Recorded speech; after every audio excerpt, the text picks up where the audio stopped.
Bien le bonjour. Deuxième cours de la journée, deuxième cours de la journée. On est le mardi 13 octobre, 13 octobre 2020 et on va parler d'encore un sujet très intéressant, hein, parce que on traite des sujets qui nous concernent tous, qui nous concernent tous. On cherche du sens aux écritures, c'est le projet, hein. C'est notre projet de chercher du sens à l'écriture, donc voilà. Donc maintenant, je vais te dire une chose, écoute-moi bien. Tu veux savoir quel est ton niveau? Quel est ton niveau de grandeur? On cherche tous à être des personnages, des grands personnages. On pense tous qu'on a un grand niveau, hein, en vérité. Eh ben, je vais te donner une astuce rapide. Déjà, on peut lire la première page pas la première page, pardon. L'histoire de Caïn et Abel, d'accord? On a Caïn qui fait une offrande à Dieu et Abel qui fait une offrande à Dieu également. Et qu'est-ce qui se passe? Eh bien, Dieu il rejette l'offrande de Caïn, qui est le grand frère. Alors tu vas me dire, mais qu'est-ce que c'est que cette histoire? Qu'est-ce que c'est que cette histoire? Il est écrit exactement, la face de Caïn est tombée. Quand Dieu n'a pas accepté son sacrifice, son offrande, hein, il a fait une offrande à Dieu. Eh bien, il est écrit que la face de Caïn est tombée. Déjà, tomber, c'est mauvais signe, parce que tu vas en direction de la terre. Donc tu t'élèves pas, tu descends la terre, la mort, tu descends, d'accord, en direction de la matière. Alors, qu'est-ce que ça nous enseigne? Ben, ça nous enseigne une chose incroyable mais vraie.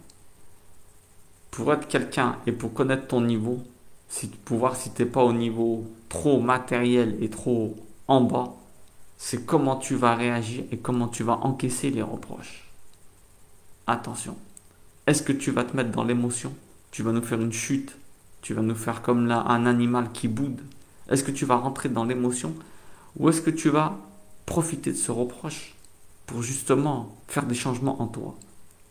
En vérité, quand Dieu il refuse l'offrande de Caïn, c'était pour beaucoup de raisons. Mais surtout parce que il voulait que Caïn travaille sur son animalité, sur ses émotions.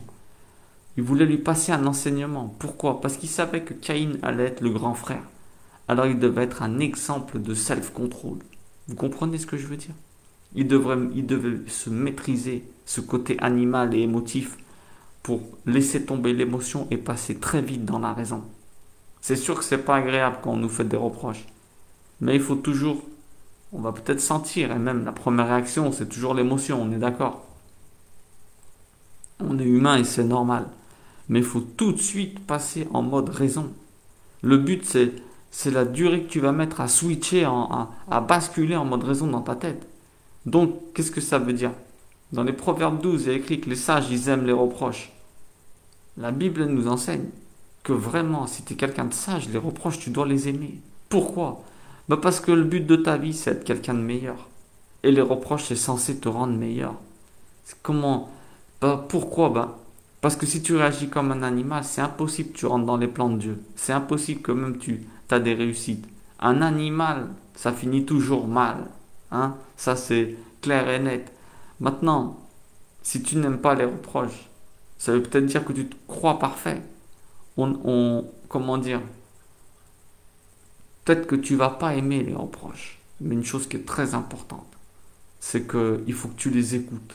Tu les aimes pas, mais il faut que tu les écoutes. Parce que des fois, tu t'en rends pas compte de ce que tu fais. Et si tu n'avais pas eu de reproches, eh ben, tu n'aurais pas pu changer.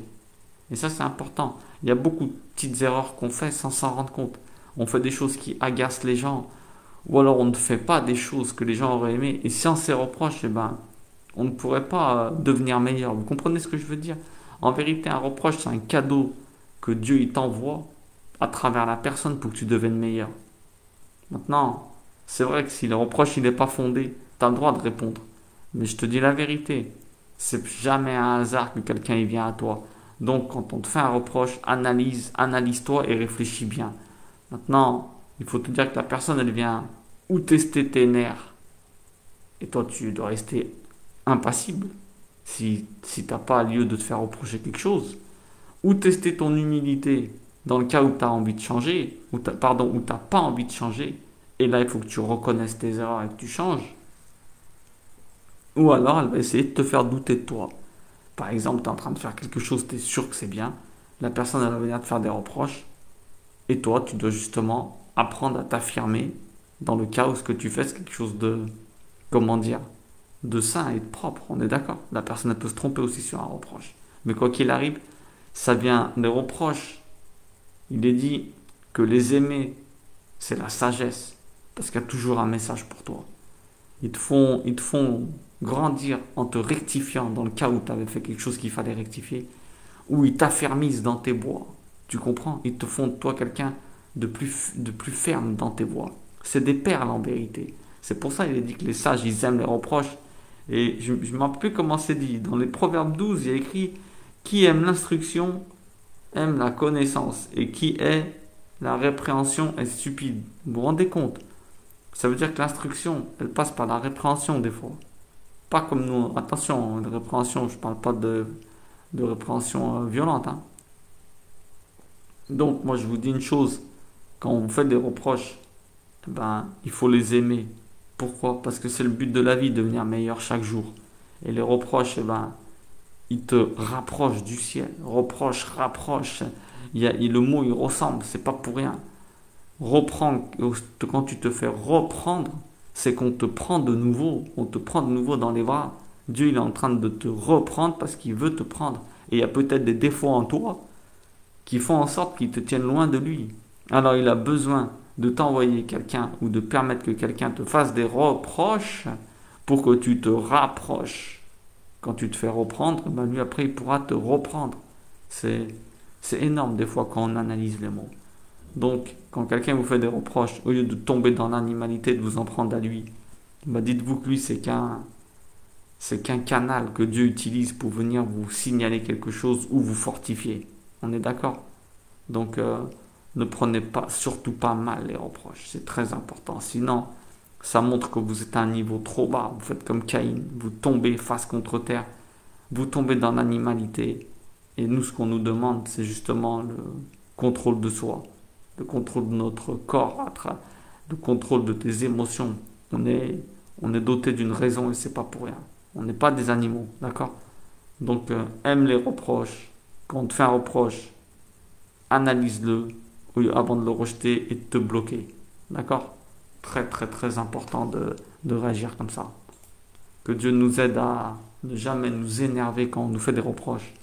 Et nous rendre compte que si il nous envoie quelqu'un, c'est uniquement pour qu'on se rapproche et qu'il puisse nous reprendre dans ses bras. C'est très très important de nous dire ça. Parce que sinon, on passe complètement à côté du chemin qu'on doit prendre. On passe complètement à côté.